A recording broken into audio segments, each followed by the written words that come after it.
This is the Bahamas Tonight, the Northern Edition. Good evening and Happy New Year. I'm Sabrina Brown.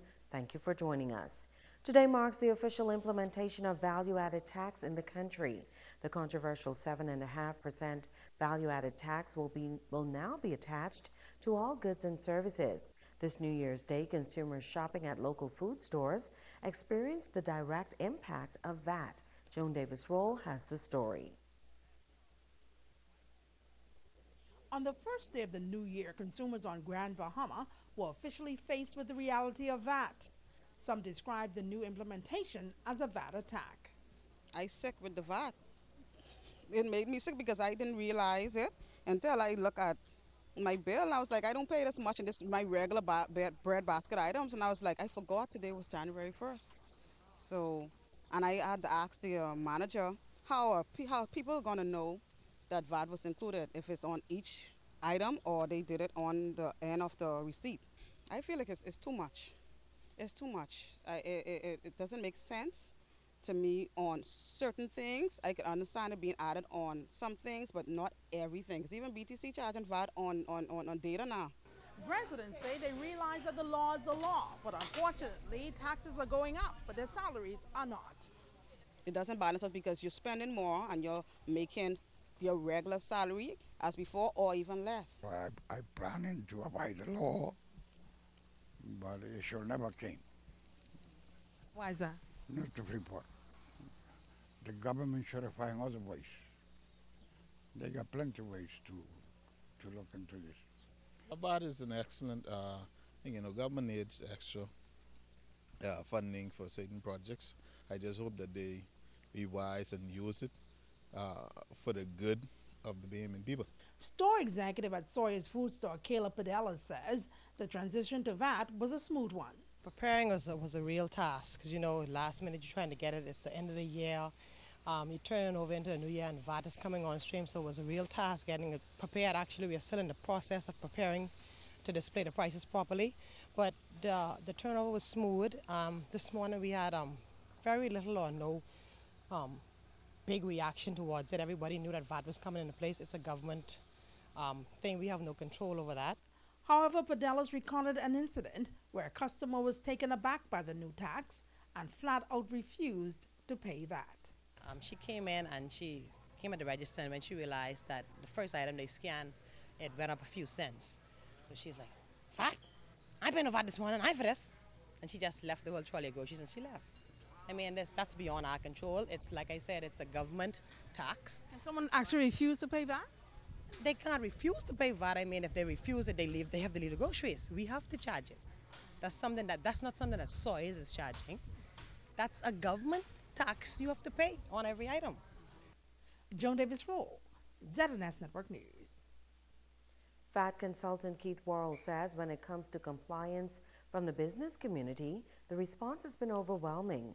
More than 5,000 companies have registered throughout the country, and Worrell notes that this represents a 23% increase over their initial projections. When it comes to Grand Bahama, he says the numbers are just as surprising. In reviewing the list of registrants, I have found that, and I think I can comfortably say without fear of contradiction, that all major businesses on this island have registered. Every one of them have registered. So the response has been overwhelming. The response has been pleasantly surprising.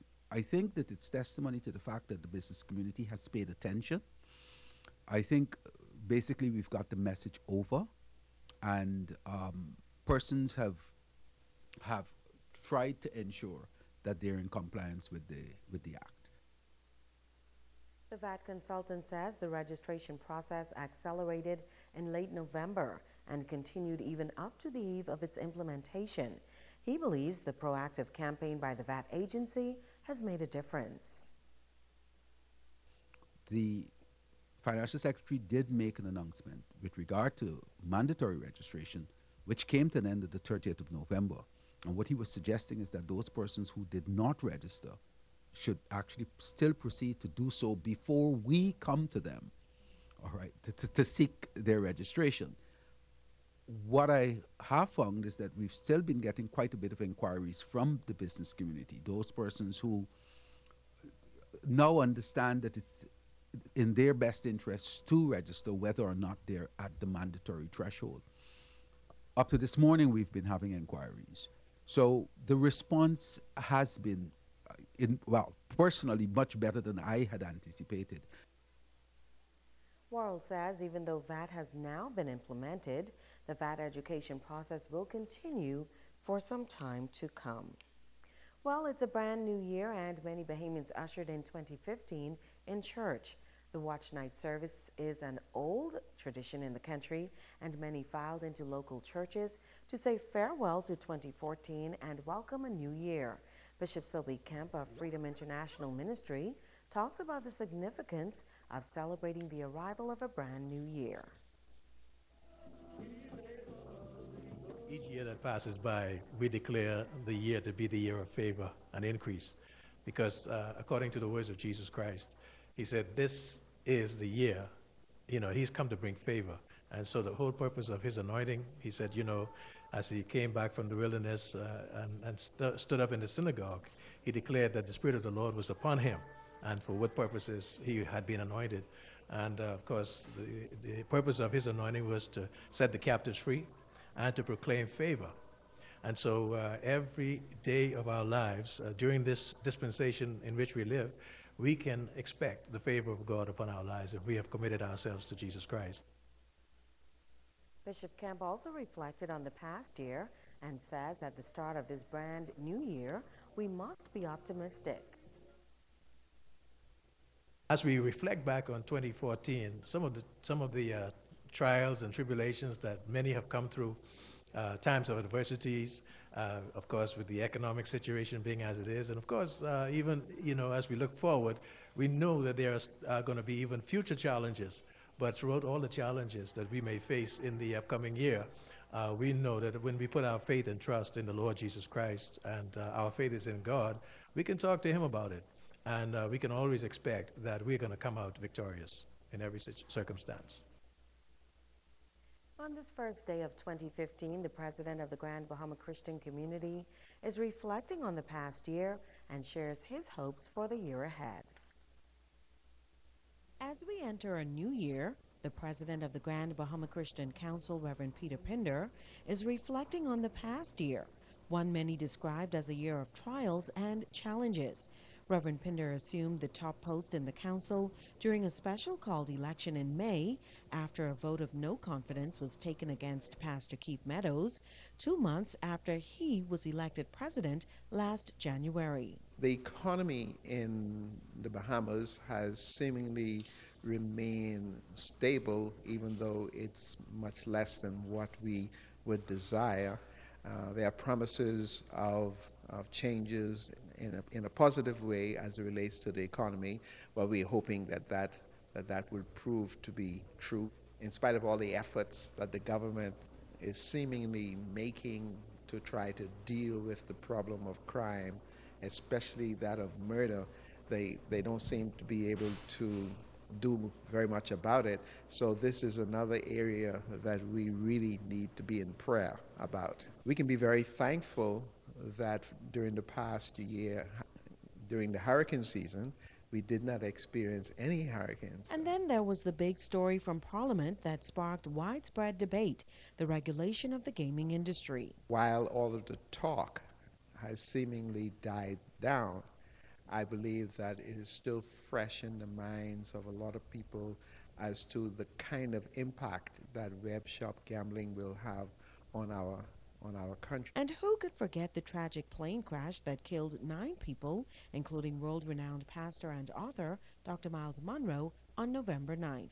That impacted our country in a way that many people would not even have anticipated. But I've come to realize that, God is in charge and God knows what He's doing. And so while in some respects the questions may be asked, like, for example, why him and why in the way that he went, but I really believe that he had completed his mission on earth. But despite the challenges we may have encountered throughout 2014, the leader of the Christian community is hopeful that 2015 will be a brighter year. Prayer changes things, and so I'm appealing to the church leaders and the churches to pray.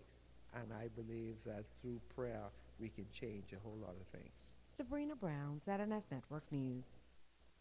Stay with us, there's more news after this.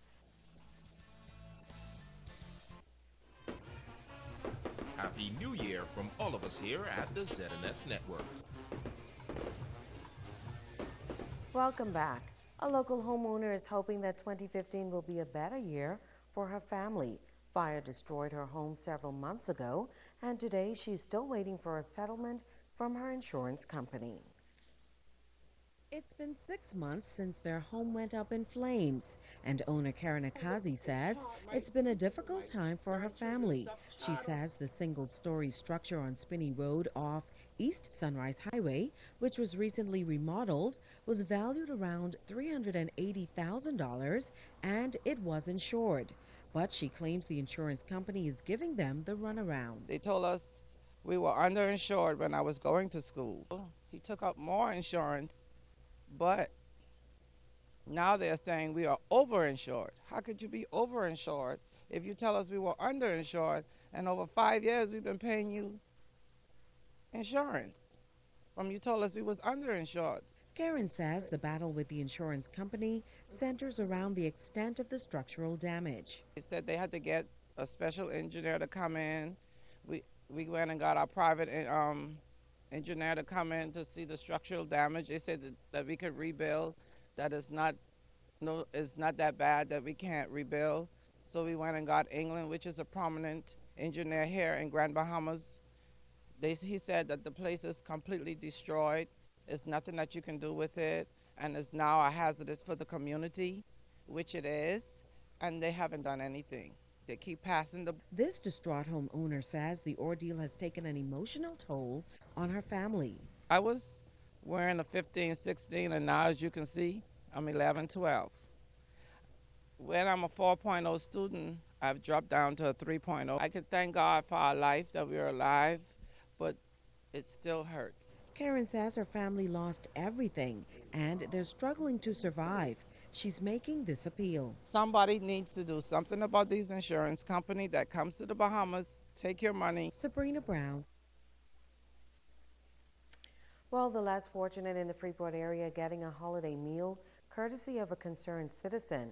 For the past 9 years, Cabrina Bo Adderley has been cooking for the needy during the Yuletide season, and this time around was no different.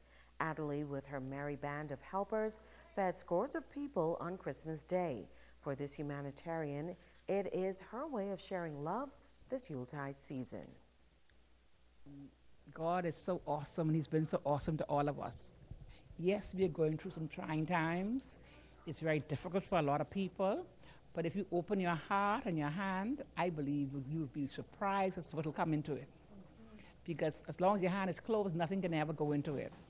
But as Bahamians, we have always been a people who love and who always shared.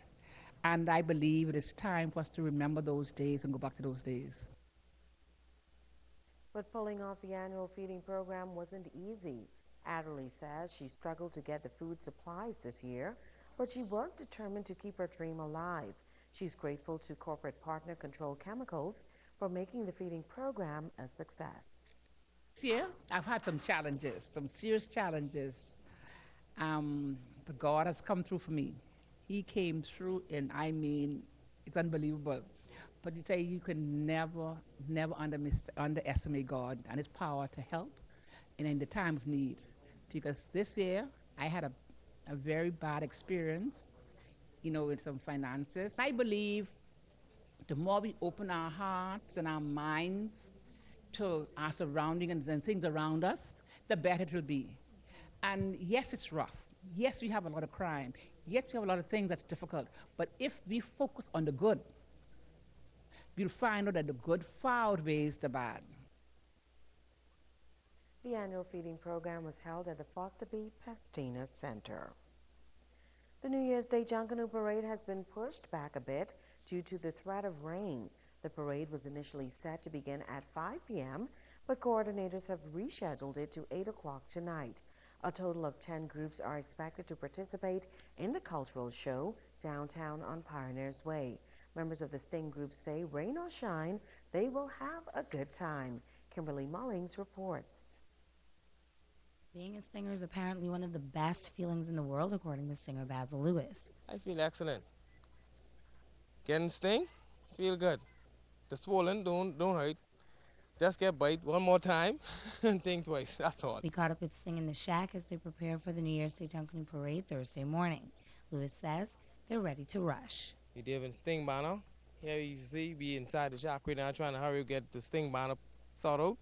I sure we getting first and second music and costume and the banner. So you know that's what we're doing right now. We're trying to get everything done right now. If you're looking to join Sting, believe me when I say they have a lot of room for you. Basil says it's not too late to join. It ain't no big deal. It's just join the party. Come along with us. Just have fun and just rush. And you have a good time, a good day. Happy New Year's. Look out, Bushwhackers. Sting has a message for you.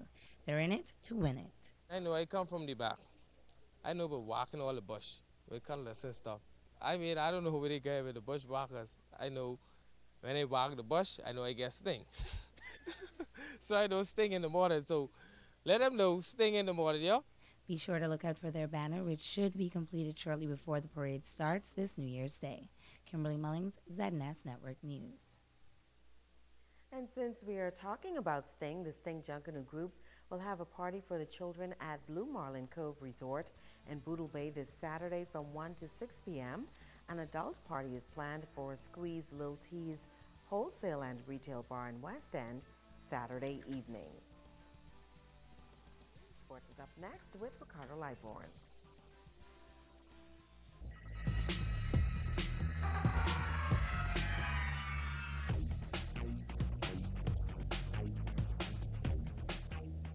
Happy New Year, everybody, and welcome to Sports and Ricardo Life, when the Bishop Michael Northern Auditorium is the venue for the V3A's Northern Bahamas End of Year Awards. Kimberly Mulling has this one, so let's go to her for the report.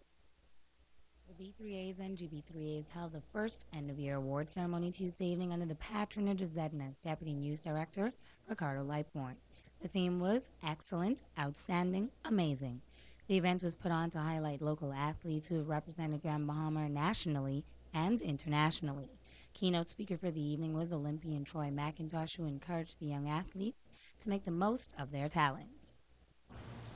Discipline and hard work will get you everywhere. Pursuing education will provide you opportunities. When preparation meets opportunity, success is the result. But most importantly, faith in God will sustain you. McIntosh charged the athletes with a quote by motivational speaker Jim Ron. Discover your talent. Know your purpose. Be encouraged. Strive towards your maximal potential. And never, ever give up. Several trailblazers were recognized from Grand Bahama during the ceremony as well.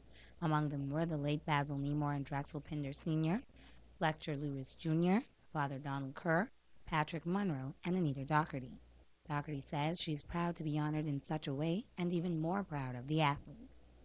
The first person to be represented on the B3A level, like it was really nice for them to think of doing that. It's really get to be recognized and to recognize all these other persons, Mr. Nemore, Fletcher Lewis, Donald Carr, you know, just to let the younger people know these are the pioneers, these are the persons who would have gone before, these are the ones who would have paved the way for them. Yeah.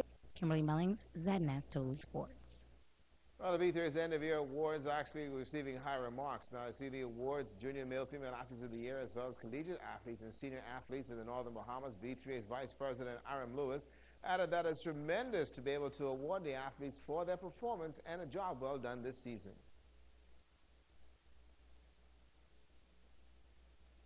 Such a bright spot going on right now with our athletes. In spite of our setbacks in the economy, they're still going out there, they went out there and show the world that in spite of that we can still I guess, perform with the best and beat the best. So this is certainly a shot in the arm for Grand Bahama. It is a shot in the arm for athletics, and we hope that not only the Grand Bahamians will be inspired, but the entire Bahamas as a result of the performance of our local athletes. Well, the GBTA's President Cam Stewart says that he's pleased that the event was held in Grand Bahama. It's something that he's been trying to do for a few years now and hopes that it becomes an annual event so that our local athletes can celebrate right here at home. It was more than welcome when the B3As approached us and asked us if we would be interested in co-hosting along with them. Hopefully next year we will be on our own and we can host it and do it in style. I'm not like this isn't in style, but we'll have full control of it hopefully next year. But I'm just elated that I can see something like this under my administration. Well, let me tell you, congratulations to all of our athletes as we embark upon a new year. And just a note here to the Sting Junkanoo group who are coming out tonight. If you use a bush, you normally will crush a bug, and that's all Sting is, a bug. We're going, I say no more.